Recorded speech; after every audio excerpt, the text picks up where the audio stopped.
কি বলে, রাজপ্রাসাদের মানুষটাও মরে যাবে, কুড়ে ঘরের মানুষটাও মরে যাবে,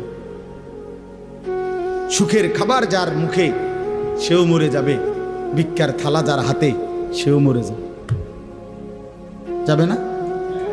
তো যেটা নিশ্চিত অনিবার্য বাস্তবতা, যেই মৃত্যুকে আড়াল করার, অস্বীকার করার, পাশ কাটার কোনোই ব্যবস্থা নাই, কোনোই ব্যবস্থা না। না না ক্ষমতা দেখাইয়া, না কাইন্দা কাইটা, কোনো সিস্টেম নেই।